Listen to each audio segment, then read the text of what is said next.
Jake Morrison sat at the corner table of the Starlight Bar, staring into his third drink of the evening.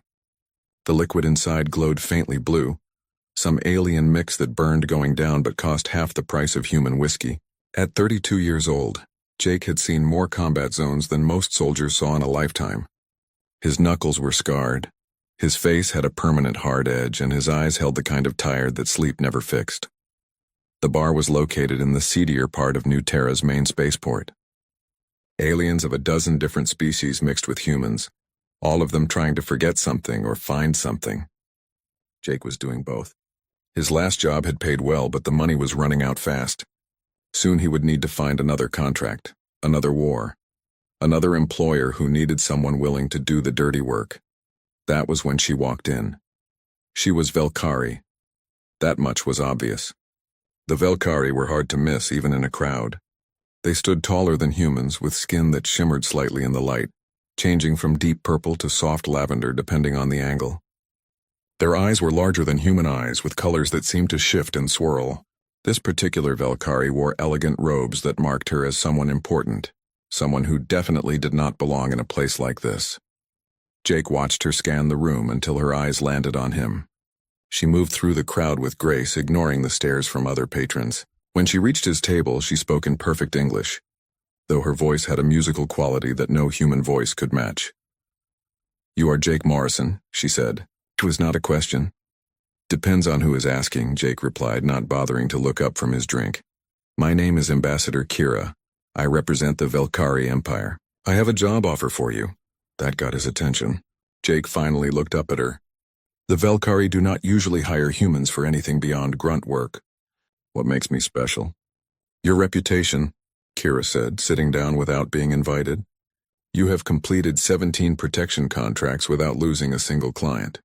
You are skilled, discreet, and most importantly, you are an outsider to our political system." Jake leaned back in his chair. "Protection detail? For who?" "Princess Lyra Veltara, youngest daughter of Queen Sareth. The princess is conducting a diplomatic tour of the Outer Rim worlds. Intelligence suggests that certain factions within our empire would prefer she not return from this tour. So someone wants her dead, and you can't trust your own people to protect her." "Sounds messy." Jake took another drink. "I charge extra for messy." Kira slid a datapad across the table. Jake picked it up and looked at the numbers. His eyes widened slightly. It was enough money to retire on, to buy a small ship and disappear somewhere quiet. It was too much money, which meant the job was even more dangerous than it sounded. "I will need full access to security protocols, complete authority over protective measures, and a ship ready to leave at any moment if things go bad," Jake said. "Agreed. But understand this, human. If you accept this contract, you will be bound by Velkari law for its duration. If the princess is harmed, you will answer to the queen herself, and no one wants that." Jake thought about it for exactly 3 seconds. "When do I start?" 2 days later, Jake stood in the docking bay of the Stellar Dawn, Princess Lyra's diplomatic vessel. The ship was beautiful in a way that human ships never were. Where human ships were built for function, Velkari ships were works of art, all flowing curves and bioluminescent panels that pulsed with soft light. A Velkari guard approached him, looking down with barely concealed disgust. "You are the human. The princess is waiting in the observation deck. Do not embarrass yourself." Jake ignored the insult and made his way through the ship. Other Velkari crew members watched him pass, their expressions ranging from curiosity to outright hostility. Humans had a reputation in the galaxy as being good at violence and not much else. The fact that a human had been hired to protect a princess was probably insulting to many of them. The observation deck was a large room with transparent walls that looked out into space. Standing at the center was Princess Lyra. She was younger than Jake expected, probably equivalent to a human in her mid-20s. She wore simpler robes than Ambassador Kira, in shades of silver and blue. When she turned to face him, Jake was struck by how different she looked from other Velkari he had met. Her eyes held warmth instead of cold superiority. "You must be Jake Morrison," she said, her voice gentle. "Thank you for accepting this assignment." Jake gave a short bow, not quite sure what the proper Velkari greeting was. "Just doing my job, Your Highness. Please call me Lyra. We will be spending a great deal of time together. Formality seems unnecessary." She studied him with open curiosity. I have never met a human before. Your people fascinate me. Most Velkari think humans are barely civilized. Most Velkari are fools, Lyra said with a slight smile. Your species survived on a death world, fought your way to the stars, and adapted to challenges that would have destroyed lesser civilizations. That is not barbarism. That is strength. Jake found himself warming to her despite his usual professional distance. With respect, Lyra, if someone is trying to kill you, we should focus on keeping you alive rather than discussing human history. Of course. What do you need from me? Over the next hour, Jake outlined his security requirements. He wanted full access to crew records, complete control over Lyra's schedule, and the ability to change plans at a moment's notice. Lyra agreed to everything without hesitation, which put her at odds with her own security chief, a rigid Velkari named Commander Ven. This is unacceptable, Ven protested. You would give a human authority over royal security? I would give authority to whoever is most qualified, Lyra replied calmly. Jake Morrison has never lost a client. Can you say the same, Commander? Ven had no answer to that. He left the room, anger radiating from every movement. The first week passed without incident. The Stellar Dawn traveled to 3 different worlds, where Lyra met with local leaders and gave speeches about cooperation and understanding between species. Jake stayed close, always watching, always analyzing potential threats. He noticed that Lyra was different from most royalty he had guarded. She actually cared about the people she met. She listened to their problems, made notes, and followed up on promises. During the long stretches between worlds, Lyra would often invite Jake to join her in the observation deck. They talked about everything from military tactics to philosophy. Jake found himself enjoying these conversations more than he should. It was dangerous to get attached to a client, but Lyra made it hard not to. Why did you become a soldier? Lyra asked him one evening. Jake considered the question. I was good at it. And I did not know how to be good at anything else. That seems like a lonely life. It is. But it is mine. He looked at her. What about you? Why go on this tour when you know someone wants you dead? Lyra was quiet for a moment. Because my people are dying, Jake, not quickly but slowly. Our birth rates decline every generation. Our technology has not advanced in centuries. We are becoming a museum civilization. Beautiful but dead. I travel to learn from others, to find new ideas, new ways of thinking. If I must risk my life to save my species, then that is what I will do. Jake felt a surge of respect for her. Here was someone born into ultimate privilege who actually cared about something beyond herself. The attack came on the 8th day, during a diplomatic reception on Waystation 7, a neutral meeting point for various species. The reception was crowded, full of diplomats, merchants, and officials. Jake had scouted the location in advance and identified 17 potential threat vectors. He had planned for 16 of them. The assassin came from the 17th. It happened fast. One moment Lyra was speaking with an alien dignitary, and the next moment Jake saw the weapon. It was small, disguised as a decorative pin on a waiter's uniform. The waiter was Velkari, which was how he had gotten past the initial security screening. Jake moved without thinking. Years of combat training took over. He crossed the space between himself and Lyra in 3 steps, grabbed her around the waist and pulled her down just as the weapon discharged. The plasma bolt passed through the space where her head had been a second earlier and struck the wall behind them. Chaos erupted. Guards rushed forward. Guests screamed and scattered. Jake kept Lyra pinned to the floor, covering her body with his own, scanning for additional threats. The assassin tried to fire again, but Commander Ven and his team had already tackled him. Stay down, Jake ordered, his voice hard. Lyra did not argue. She stayed perfectly still until Jake determined that the immediate threat was over. Only then did he help her to her feet. Her hands were shaking, but her voice was steady. Thank you, she said simply. Back on the Stellar Dawn, Jake interrogated the assassin himself, despite Commander Ven's protests. The assassin broke quickly under Jake's methods, which were far less gentle than Velkari techniques. What he revealed was disturbing. The attack had been coordinated using royal security protocols. Someone very high up in the Velkari chain of command had provided the assassin with access codes, schedules, and security details. This was not some random faction trying to make a political point. This was someone close to the throne. Jake brought the information to Lyra in her private quarters. She listened. The days after the assassination attempt changed everything aboard the Stellar Dawn. Jake implemented his security protocols with ruthless efficiency. He changed Lyra's schedule 3 times a day, fed false information to different crew members to see who leaked it, and insisted on personally checking every meal before she ate it. The Valkyrie crew hated him for it, but Jake did not care. His job was to keep Lyra alive, not to make friends. Commander Venn protested loudly and often. He argued that Jake's methods were insulting to the Royal Guard, that treating everyone as a potential traitor damaged morale, and that a princess should not have to live like a fugitive on her own ship.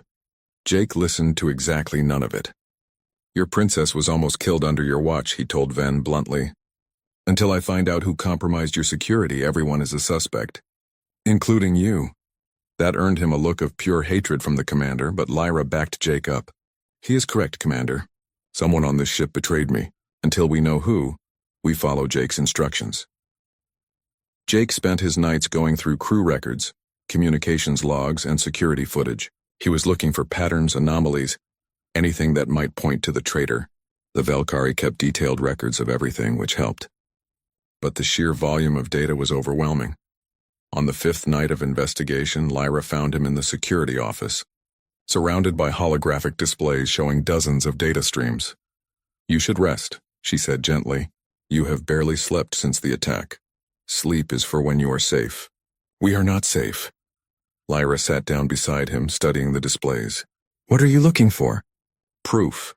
The assassin had access codes that only a handful of people should know.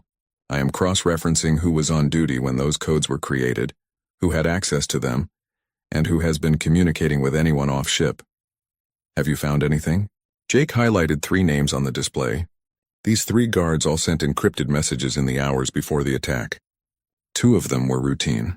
The 3rd one used a quantum encryption method that is way beyond what a normal guard would need. Lyra leaned closer, reading the name. That is Lieutenant Saren. He has served my family for 20 years. Surely he would not. 20 years is a long time to build trust, which makes him the perfect person to betray that trust when it matters most. Jake pulled up more data. Look at this. 3 days before we left for the tour, Saren received a large credit transfer from an anonymous source. The amount is exactly what it costs to buy a small estate on Velcara Prime. Lyra looked devastated. He sold me out for property? People betray for all kinds of reasons: money, power, fear. Sometimes they do not even realize they are being manipulated until it is too late. Jake turned to face her. The question is what to do about it. We should arrest him immediately. No. If we arrest him now, whoever is behind this will know we are onto them. They will find another way to get to you. We need to use Saren to find out who he is working for. Over the next 3 days, Jake fed false information through Lieutenant Saren, making sure he thought no one suspected him. The information suggested that Lyra would be making an unscheduled stop at a small trading post to meet with local leaders. In reality, there was no such stop planned. Jake wanted to see if the information would leak. It did. Within hours, Saren sent another encrypted message. Jake traced it as far as he could, but it dead-ended at a relay station near the Valkyrie homeworld. Whoever was receiving these messages knew how to cover their tracks, but now Jake had confirmation. Saren was the leak, which meant every plan, every schedule, every security detail had potentially been compromised from the start. That night, Jake found himself unable to sleep. He went to the observation deck where he often went to think. He was surprised to find Lyra already there, standing by the transparent wall and staring out at the stars. Can't sleep either? He asked. I keep thinking about Saren, about how I trusted him, about how he watched me grow up and then decided I was worth less than a piece of land. Her voice was tight with emotion. Jake moved to stand beside her. Betrayal is the worst kind of wound. It does not just hurt in the moment. It makes you question every relationship, every trust you have ever given. How do you deal with it? You must have been betrayed before. I have. And honestly, I stopped trusting people. It is easier that way, safer. He looked at her, but also lonelier. So maybe my way is not the best way. Lyra turned to face him. Do you trust me? The question caught Jake off guard. He thought about lying, about maintaining professional distance. But something in Lyra's eyes made him tell the truth. Yes. I do not know why, and I know it is probably stupid, but yes, I trust you. I trust you too, Jake Morrison. Perhaps we can both learn to trust again. Together. The moment stretched between them, charged with something neither of them wanted to name. Then the ship's alarm shattered the silence. Battle stations. A voice announced over the communication system. We are under attack. Jake grabbed Lyra's hand. Stay with me. Do not leave my side for any reason. They ran through the corridors as the ship shook around them. Other crew members rushed past, heading to their stations. Jake pulled Lyra into an alcove and activated his communication device. What is happening? He demanded. Commander Ven's voice came back, strained with stress. 3 attack ships. Valkyrie military design but with no identification signatures. They appeared out of nowhere and started firing. Military ships. That means this is not random pirates. Someone with serious resources wants her dead. Jake looked at Lyra. We need to get you to an escape pod. I will not abandon my ship and crew. If you die, they die anyway. The only reason to attack this ship is to kill you. If you are gone, they have no reason to destroy the Stellar Dawn. Lyra looked like she wanted to argue, but another explosion rocked the ship. Sparks rained down from a damaged ceiling panel. Jake made the decision for both of them. He pulled her toward the escape pod bay. They were halfway there when Lieutenant Saren appeared in front of them, blocking the corridor. He held a weapon pointed directly at Lyra. I am sorry, Your Highness, Saren said, and he actually sounded sorry. But I have my orders. You're not supposed to survive this attack. Jake stepped in front of Lyra without thinking. Orders from who? That is not your concern, human. Step aside. This does not involve you. Everything that threatens her involves me. Jake kept his voice calm, but his muscles were coiled, ready to move. You do not want to do this, Saren. Whatever they promised you, it is not worth killing someone you have protected for years. You do not understand our culture, our politics. The princess's ideas will destroy the empire. She wants to mix our bloodlines with inferior species, to abandon traditions that have kept us strong for millennia. I am saving my people by doing this. You are murdering an innocent woman because someone convinced you that change equals destruction. That is not salvation. That is cowardice. Saren's hand tightened on the weapon. Last warning, move. Jake moved, but not the way Saren expected. He dove forward, angling his body so that if Saren fired, the shot would hit Jake instead of Lyra. He heard the weapon discharge, felt the searing heat of the plasma bolt strike his shoulder, and then he crashed into Saren. The pain was incredible, like someone had pressed a white-hot iron into his flesh, but Jake had been shot before. He knew how to function through pain. His training took over. He grabbed Saren's weapon hand, twisted it at an angle that forced the Valkyrie to drop the gun, and then drove his elbow into Saren's face. Saren went down hard. Jake picked up the dropped weapon and pointed it at the traitor, though his injured arm was shaking badly. Jake! Lyra was beside him, her hands hovering over his wound. You are hurt. I am fine. We need to keep moving. You are not fine. You took a plasma bolt meant for me. Her voice broke. Why would you do that? Because keeping you alive is my job. He tried to smile, but it came out more like a grimace. Besides, I have been shot before. Builds character. Lyra looked at him with an expression Jake could not quite read. Then she did something unexpected. She placed her hand over his wound and her palm began to glow with soft blue light. Jake felt warmth spread through his shoulder, and the pain started to fade. Valkyrie can channel our bioenergy for healing. It is not as effective as medical technology, but it will stabilize you until we reach the medical bay. Her face was very close to his. Do not ever take a shot for me again. Your life is not worth less than mine. That is not your decision to make. They made it to the escape pod bay. Commander Ven and several guards were there, preparing to evacuate non-essential personnel. Princess, thank the stars you are safe. Ven saw Saren unconscious on the floor behind them and his expression darkened. He was the traitor? Yes. And we need to leave now before the attack ships decide to just blow this vessel apart. The evacuation was chaotic but organized. The Valkyrie military training showed through even in crisis. Within 10 minutes, all non-combat personnel were in escape pods, including Lyra. Jake insisted on staying in the same pod. Despite Commander Ven's protests, as their pod launched, Jake watched through the small window as the Stellar Dawn continued to fight the 3 attack ships. The diplomatic vessel was not built for combat, but its shields were holding, and its Princess Lyra was to return to Valkyra Prime immediately. There would be no debate, no negotiation. The Queen had spoken. Lyra stood in her quarters reading the message for the third time. Her face showed no emotion, but Jake had learned to read the subtle signs. The way her shoulders tensed, the slight color shift in her skin, she was afraid. What does this mean? Jake asked. It means my mother has heard about the attacks, about how close I came to dying. She is summoning me home where she can keep me safe. Lyra set down the message. Or where she can keep me controlled. You do not want to go back? Of course not. My work out here is not finished. I've barely begun to learn what I need to know. But when the Queen commands, we obey. She looked at Jake. Even if that command feels like a cage. The journey to Velkara Prime took 5 days. Jake spent most of that time researching the Velkari homeworld and its customs. He had never expected to visit the place. Very few humans had. The Velkari were not welcoming to outsiders, especially not in their sacred capital. When they finally arrived, Jake understood why the Velkari were so proud. Velkara Prime was breathtaking. The planet had 3 moons that created strange tides of light across the surface.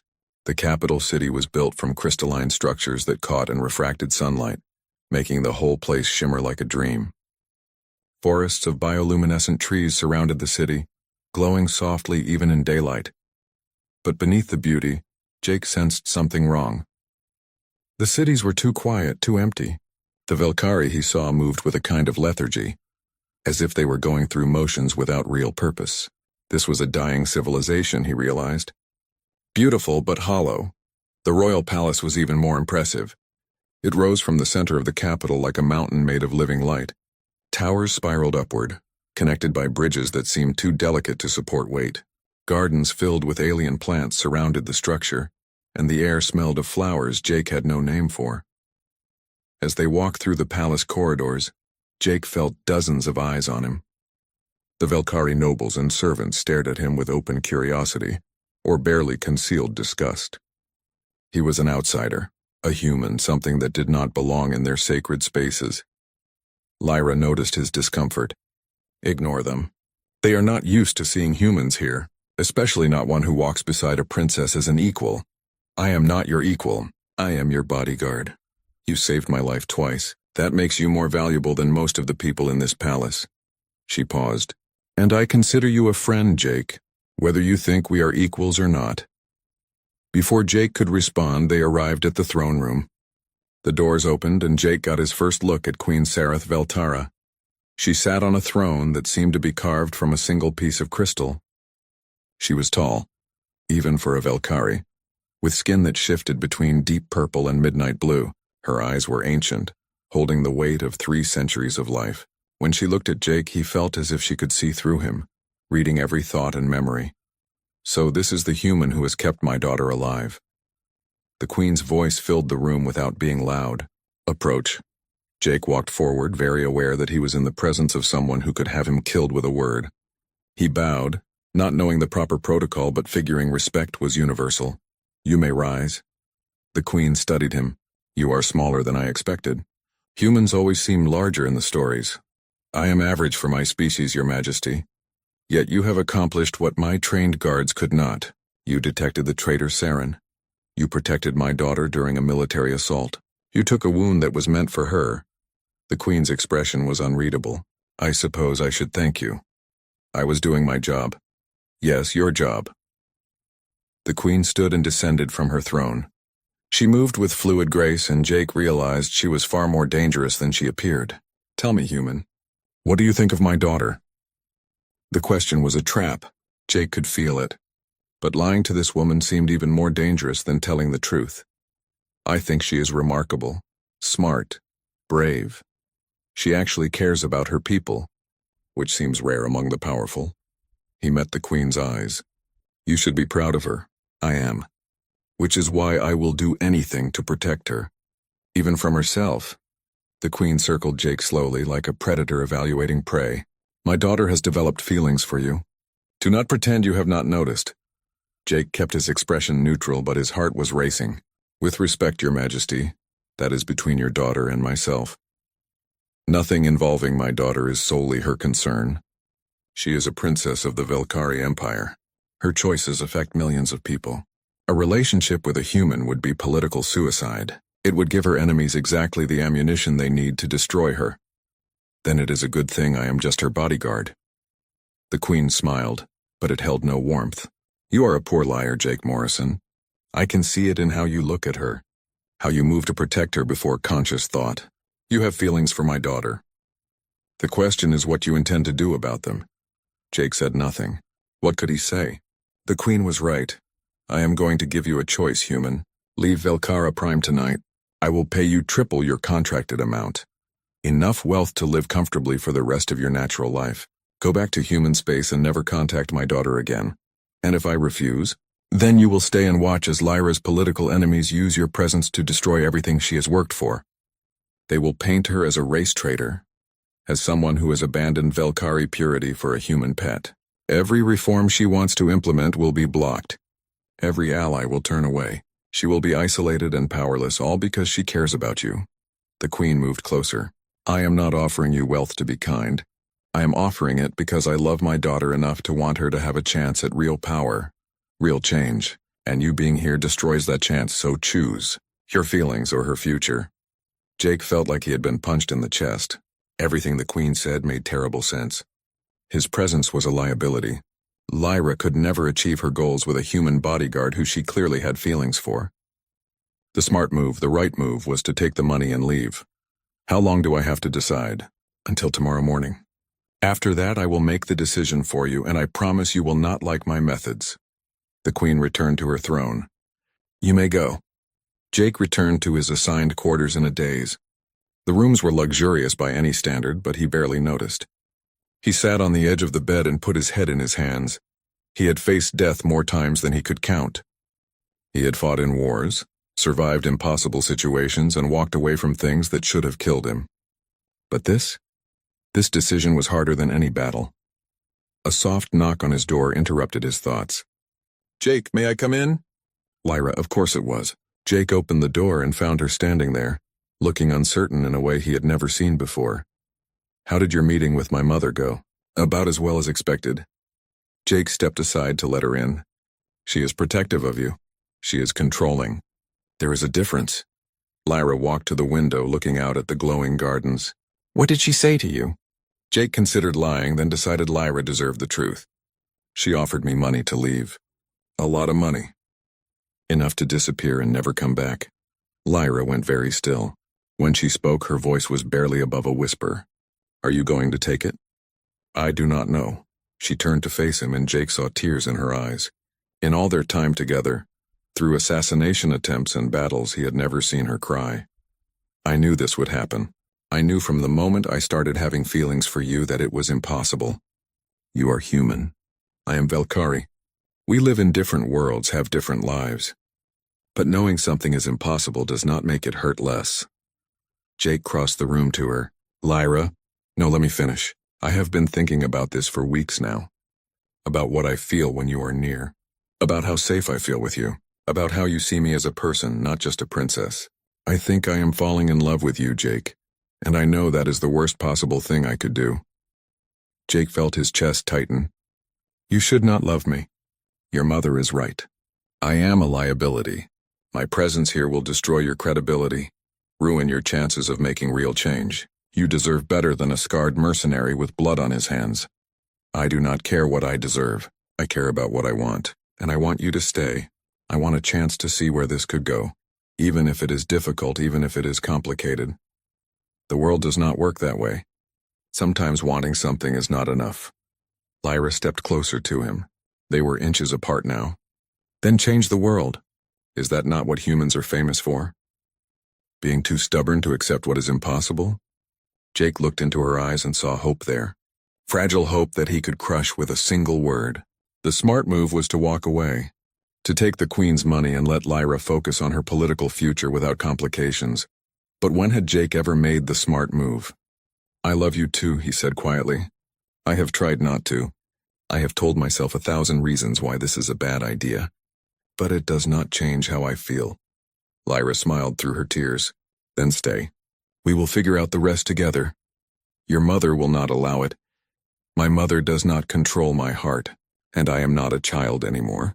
I am a grown woman who is perfectly capable of choosing who she loves. 3 days after Jake decided to stay, the palace exploded into violence. Jake was in his quarters when the alarms started. Not the normal security alarms, but the emergency war sirens that meant the palace itself was under attack. He grabbed his weapons and ran toward Lyra's rooms, his heart pounding. The corridors were chaos. Guards ran in every direction. Plasma fire lit up the hallways. Jake saw several bodies already on the ground, both guards and attackers. This was not a small strike team. This was an army. He reached Lyra's quarters to find her surrounded by loyal guards fighting off a group of attackers wearing royal military armor.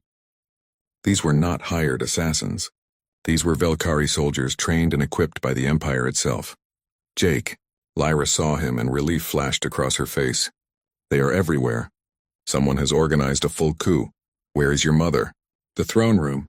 She has barricaded herself there with her personal guard. Jake assessed the situation quickly. They were outnumbered and surrounded.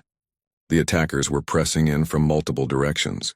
Standard defensive tactics would not work here. He needed to do something the Velkhari would not expect. We need to move. Now. Follow me and do exactly what I say.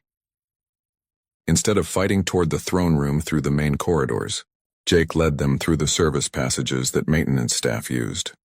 The passages were narrow and uncomfortable, but they were also largely unguarded. The coup leaders had focused their forces on the main areas of the palace. They moved quickly and quietly. Jake used every trick he had learned in decades of combat. He set improvised traps using palace equipment, created false trails to confuse pursuers, and when they did encounter enemy soldiers, he struck fast and hard before they could raise an alarm. The Velkhari guards with them watched in amazement. Human combat tactics were nothing like Velkhari military doctrine. Where Velkhari fought with honor and proper form, Jake fought to win by any means necessary. It was brutal and efficient. They were halfway to the throne room when they ran into Crown Prince Kale himself, leading a squad of elite soldiers. Kale was Lyra's older brother, a tall Velkhari with traditional markings that showed his high status. His expression when he saw Lyra was cold. "Hello, sister. I was hoping we would meet before this was over." Lyra stared at him in horror. "Kale? You are behind this?" "I am cleaning up the mess that Mother has allowed. You and your human pet have humiliated our family, our entire species. You speak of reform and progress, but all I see is decay and betrayal of everything we stand for." He raised his weapon. "I am sorry, Lyra, but you have to die for the Empire to be pure again." Jake stepped in front of Lyra. "You want to kill your own sister over politics? That is not purity. That is insanity. A human dares lecture me about Velkhari values? You're exactly the problem. Mother has grown weak, allowing aliens into our sacred places. Lyra has disgraced herself by caring for you. Both of them need to be removed so our people can return to proper ways. Your proper ways are killing your species. Your birth rates are declining, your technology is stagnant. You are dying of pride, too stubborn to adapt." Jake kept his voice calm despite the adrenaline. "Lyra is trying to save you from yourselves. We do not need saving. Especially not from a primitive human." Kale gestured to his soldiers. "Kill them all." The fight was brutal. Jake knew they were outmatched. Kale had brought elite soldiers, the best fighters in the Velkhari military. But Jake had something they did not have. He had nothing to lose and everything to fight for. He fought like a demon. He used the environment, grabbing decorative items from the palace walls and turning them into weapons. He used the Velkhari own tactics against them, predicting their formal attack patterns and exploiting the gaps. He was wounded multiple times, but he kept moving, kept fighting. Behind him, Lyra and the loyal guards fought as well, but they were being pushed back. There were too many attackers. Then Princess Mira appeared with reinforcements for Kale. She was Lyra's older sister, known for her political cunning. Seeing her here confirmed what Jake had suspected. This was not just Kale's coup. This was a coordinated effort by both older siblings to remove their younger sister and take power. "Poor Lyra," Mira said with false sympathy. "You always were too idealistic. You actually believed our people would accept a human in the royal family. That naive hope is what makes you unfit to rule." Jake realized they had no chance of winning this fight. There were too many enemies. He needed a different plan. "The throne room," he said quietly to Lyra. "We need to get your mother and get to the bunker. We will never make it through all of them. I will make a path. When I give the signal, run. Do not stop for anything. Before Lyra could protest, Jake charged forward. He grabbed a plasma rifle from a fallen soldier and opened fire, not trying to kill but to create chaos and confusion. He threw smoke grenades, set off fire suppression systems, and generally caused as much disruption as possible. In the confusion, he created a narrow corridor through the enemy forces. "Now, run!" Lyra and her guards sprinted through the gap. Jake covered their escape, laying down suppressing fire. He took several hits, feeling plasma burns sear across his back and legs, but he kept firing until Lyra was clear. Then he turned and ran after them. Kale and Mira were shouting orders, sending soldiers in pursuit. Jake could hear them closing in behind him. They burst into the throne room to find Queen Sareth fighting alongside her personal guard. The Queen was ancient but far from helpless. She wielded energy weapons with deadly precision, but even she was being overwhelmed. "Mother," Lyra called out. The Queen turned, relief and worry mixing on her face.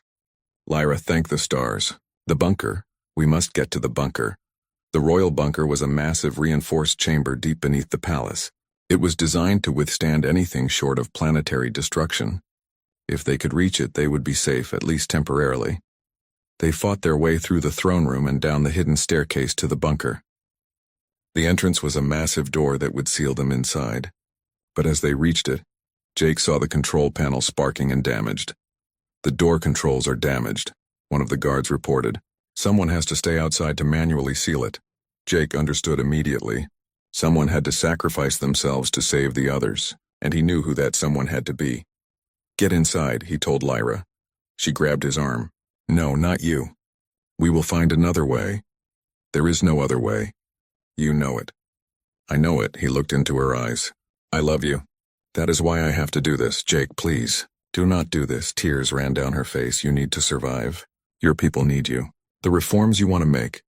The changes that could save your species, none of that happens if you die here." He touched her face gently. "So I am going to make sure you live. Even if I do not." He pushed her toward the bunker entrance. The Queen, understanding what was happening, helped pull Lyra inside despite her daughter's protests. The last thing Jake saw before the door sealed was Lyra's face, twisted with grief and love. Then the massive door closed and he was alone. Jake turned to face the stairs. He could hear Kale's forces approaching. He had limited ammunition, numerous wounds, and no chance of survival, but he was going to make them pay for every meter. He set up a defensive position using the debris and furniture around him. He placed his remaining explosives at strategic points. He checked his weapons one last time. Then he waited. When the first soldiers appeared at the top of the stairs, Jake opened fire. His shots were precise, each one taking down a soldier. The Velkari fought with honor and tactics. Jake fought with desperation and fury. He held the position for what felt like hours but was probably only minutes. He detonated his explosives when soldiers tried to rush him, collapsing part of the stairway. He used every trick he knew, every bit of training from his long military career. Eventually, his ammunition ran out. He switched to hand-to-hand combat, using a piece of broken metal as a weapon. The Velkari soldiers were shocked. They had never seen anyone fight with such intensity, such complete disregard for their own safety. Jake was not trying to survive anymore. He was trying to buy time. Every second he held them here was another second for help to arrive, for the loyal forces to regroup. He fought until his body simply could not continue. Multiple wounds, exhaustion, and blood loss finally caught up with him. He fell to his knees, still trying to stand, still trying to fight. Crown Prince Kale walked down the stairs, stepping over the bodies of his own soldiers. He looked at Jake with a mixture of respect and disgust. "You are a remarkable warrior, human. You held this position alone for 8 hours. You killed or wounded over 50 of my soldiers. If you had been born Velkari, you would have been legendary." He raised his weapon. "But you are just human. And now you die." Jake tried to move to fight back, but his body would not respond. He had nothing left. He thought of Lyra, hoped she would be safe, hoped she would forgive him for leaving her. Then he heard something beautiful. The sound of plasma fire from behind Kale. The Crown Prince spun around, shocked. Commander Van appeared at the top of the stairs with a full squad of loyal soldiers. "Your coup has failed, Prince Kale," Van announced. "The military has rallied to the Queen. Surrender now or die." The fighting that followed was brief and brutal. Kale's remaining forces, Jake woke up 3 weeks later in a private medical facility. His body felt strange, different somehow. When he tried to move, everything responded but with more strength than he remembered having. The pain from his wounds was gone, replaced by a strange tingling sensation throughout his entire body. Lyra was asleep in a chair beside his bed. She looked exhausted, with dark circles under her eyes. As soon as Jake stirred, her eyes opened and she was at his side immediately. "You are awake," she said, relief flooding her voice. "Finally. How long was I out?" 3 weeks? You were dying, Jake. The doctors said you should not have survived your wounds, but they used every medical technology we have. And I may have pushed them to go beyond standard treatments." She took his hand. "I could not lose you. Not after everything." Jake looked at his hands. They looked the same but felt different. "What did they do to me?" Lyra hesitated. "We used advanced regenerative therapy. It saved your life, but it also changed you. Your cells have been enhanced with Velkari bioengineering. You will heal faster now. Be stronger. Live longer." She watched his face carefully. "Much longer. Your lifespan has been extended to match Velkari longevity. You could live for centuries now." Jake processed this information slowly. They had saved his life, but in doing so had fundamentally altered what he was. He was no longer fully human. The thought should have terrified him. Strangely, it did not. "So I am what? Part Velkari now?" "No, you are still human. Your genetics have not changed. We just enhanced what was already there. But I understand if you are angry. I made this decision while you were unconscious. I should have waited, let you choose." Jake squeezed her hand. "You saved my life. I am not angry. I am grateful." He paused. "Though I am going to need time to adjust to living for centuries. That was not in my life plan." Lyra smiled through her tears. "We will adjust together." Over the next few days, Jake learned what had happened during his unconsciousness. The coup had failed completely. Crown Prince Kale and Princess Mira were in custody, along with most of their supporters. They would face trial for treason. The Velkari military had rallied to Queen Sareth, impressed by her strength during the crisis. But the bigger change was in public opinion.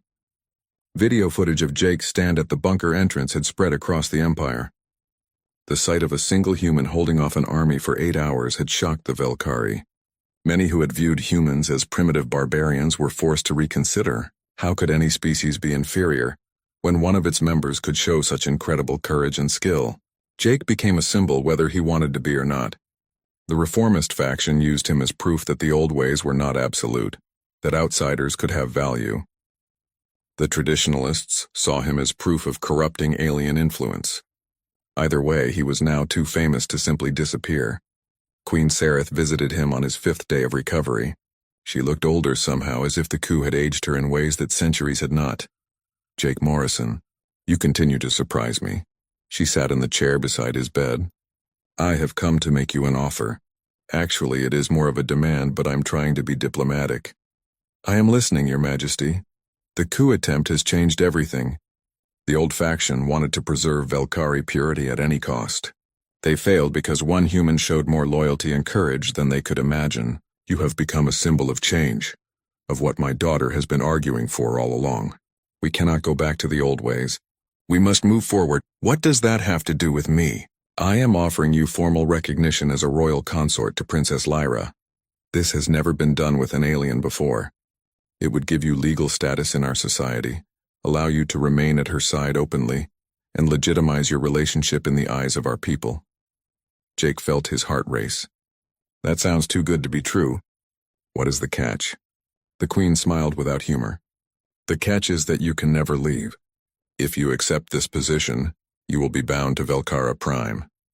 Leaving would be seen as abandoning Lyra, which would destroy her political credibility. You will also need extensive cultural training, accept constant scrutiny, and live under rules and traditions that will feel suffocating to someone used to human freedom. So I would be a prisoner. You would be family. There is a difference, though I understand it may not always feel that way." The Queen leaned forward. "I will be honest with you, Jake. I still have my doubts. You are human.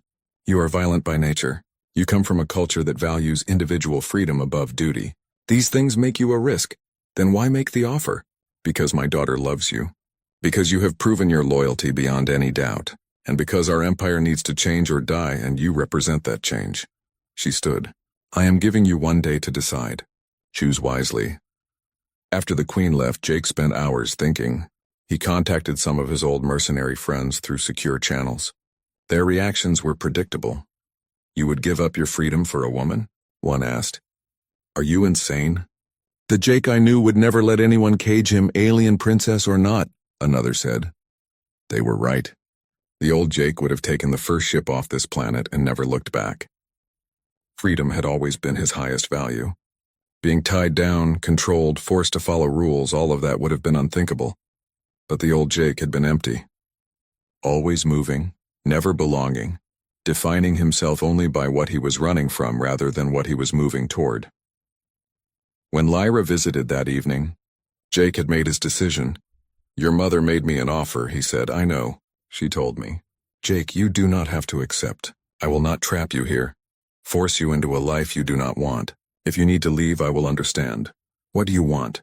Lyra was quiet for a moment. I want you to stay.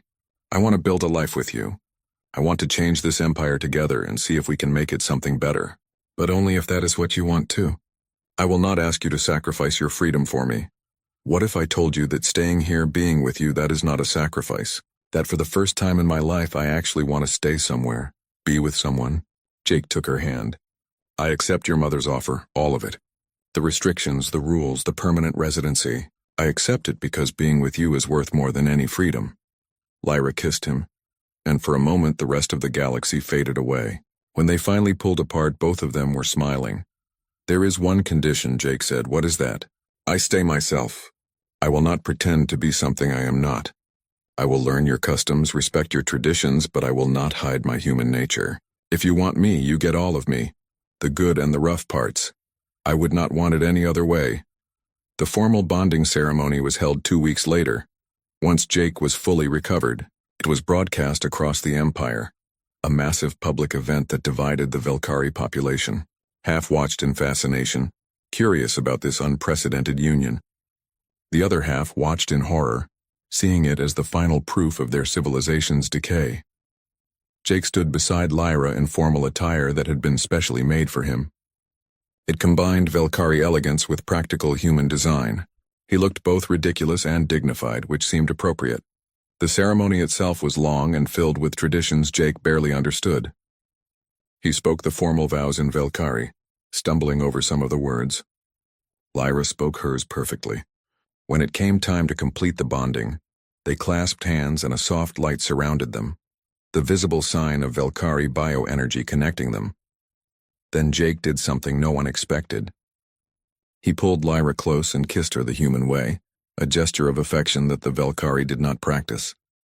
The crowd reacted with shock, but Lyra laughed with genuine joy and kissed him back. That moment was captured by every camera, that image of a princess and a human sharing a kiss that bridged their two species. It became the defining image of the new era. Afterward, at the reception, Jake endured endless introductions to Velkari nobles. Most were polite to his face while clearly disapproving. A few were genuinely welcoming, curious about him and what he represented. All of them watched him carefully, waiting to see if this human could really adapt to their society. Queen Sareth approached him as the evening wore on. You survived your first official royal function. Congratulations. It was harder than combat. Politics usually is. She looked at him seriously. Remember our agreement, Jake Morrison. One major mistake, one moment that proves you are not worthy of my daughter, and I will find a way to remove you. Permanently. I remember. Good. Because despite my warnings, I hope you succeed. Lyra has never been happier, and our empire needs the kind of change you represent, even if it frightens many of us. She paused. Welcome to the family, human. Try not to embarrass us too much. Later that night, alone with Lyra in their new shared quarters, Jake stood by the window looking out at the glowing city. Lyra came to stand beside him, slipping her hand into his. What are you thinking? She asked. That I just committed to spending centuries on an alien world, surrounded by people who mostly think I'm a mistake. That I have given up my freedom, my old life, everything I used to value. He looked at her, and that I have never been more sure of a decision in my life. Regrets? None. You? None. She leaned against him. This will not be easy. we will face. 1 year after the bonding ceremony, Jake stood in the palace training room teaching Valkyrie security forces human combat techniques. The students watched him with a mixture of respect and fascination. A year ago, they would have dismissed him as a primitive barbarian. Now they hung on his every word. The year had not been easy. Jake underwent biological modifications that took months and left him feeling disconnected from his own body. He could now expect to live for centuries like the Valkyrie, but the treatment changed him in ways both obvious and subtle. He was stronger, healed faster, but sometimes looked at his reflection and wondered who that person was. He attended endless political functions where nobles whispered behind his back. He made mistakes constantly, accidentally insulting important people with human directness. He struggled with Valkyrie etiquette that seemed designed to be as complicated as possible. Every day felt like walking through a maze where the walls kept moving, but Lyra was always there. When he felt lost, she reminded him why he stayed. When he made social mistakes, she defended him and helped him understand what went wrong. When the pressure felt overwhelming, she gave him space to be himself, to remember he was still Jake Morrison even if everything else had changed. Jake was not alone either. A small human community had formed on Valkyra Prime. Diplomats, merchants, and a few former military personnel now served as cultural advisors. They became his anchor, reminding him of where he came from while helping him adjust to where he was going. Lyra's reforms were progressing slowly but steadily. With Jake beside her and her mother's support, she opened Valkyrie universities to alien students. She established trade partnerships with human colonies. She began dismantling the most oppressive aspects of the caste system. Each change was small, but together they were transforming the empire. The changes were bitterly contested. Conservative factions continued to resist. There were more assassination attempts, though Jake's reformed security protocol stopped all of them. His presence served a purpose beyond his relationship with Lyra. He became head of her security detail, implementing human military tactics that proved frustratingly effective. Then came the news that shocked the empire. Lyra was pregnant. Valkyrie and human hybrid children were thought impossible due to genetic incompatibility. But Valkyrie genetic engineering combined with human adaptability had created something unexpected. A child who was both species and neither, a living symbol of the change Lyra had been fighting for. The announcement created a political firestorm. Some saw it as proof that Valkyrie and humans could coexist, even merge. Others saw it as the final corruption of their pure bloodline. The debate raged across the empire. Queen Sareth remained true to her word, watching Jake constantly. She tested him in subtle ways. Once, she placed him in a situation where violence seemed like the only option, then watched to see if he would default to his mercenary instincts. Jake passed by finding a diplomatic solution instead. Another time, she offered him a chance to visit human space, supposedly for diplomatic reasons. It was a test to see if he would use the opportunity to escape. Jake declined, saying his place was with Lyra, especially with the baby coming. The critical test came when a group of human extremists attempted a terrorist attack on Valkyra Prime. They were trying to destabilize the human and Valkyrie alliance, seeing it as a threat to human independence. They tried to recruit Jake, appealing to his human identity. One of them contacted him through secure channels. The message was simple and direct. You are a traitor to your own species. You have become a pet for alien masters, but it is not too late. Help us strike at the Valkyrie leadership and we will get you out. You can return to human space, be free again. Jake met them face to face, pretending to consider their offer. He listened to their plans, learned their targets, and then he did what he had to do. He stopped them. Not as a Valkyrie agent, but as someone who understood that their actions would hurt innocent people. But in stopping the attack, Jake had to fight humans. People who looked like him, sounded like him, who might have been his friends in another life. He stopped the attack with minimal casualties, but the experience left him shaken in ways that fighting Valkyrie enemies never had. After the incident, Jake withdrew. He spent days alone in the palace gardens, the only place he felt remotely at peace. He questioned everything. Was he a traitor to his own kind? Had he become so caught up in his new life that he forgot who he was? Lyra found him there one evening. She did not say anything at first, just sat beside him in the quiet. Finally, Jake broke the silence. I fought humans today, my own people, and I did it to protect Velkari interests. What does that make me? It makes you someone who protects innocent people from violence, regardless of species. Those humans were planning to kill civilians, Jake. Stopping them was not betrayal. It was doing what was right. They said I was a traitor, that I had sold out my species for an alien woman. Lyra took his hand. Are you having regrets? About staying here, about us? Jake was quiet for a long time.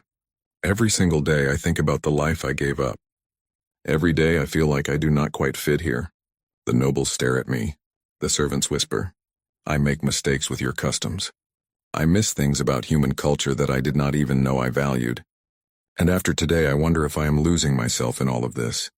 Lyra's face fell. Jake saw her preparing for him to say he was leaving, that it was too much. He squeezed her hand. But then I look at you. I think about the child we are going to have.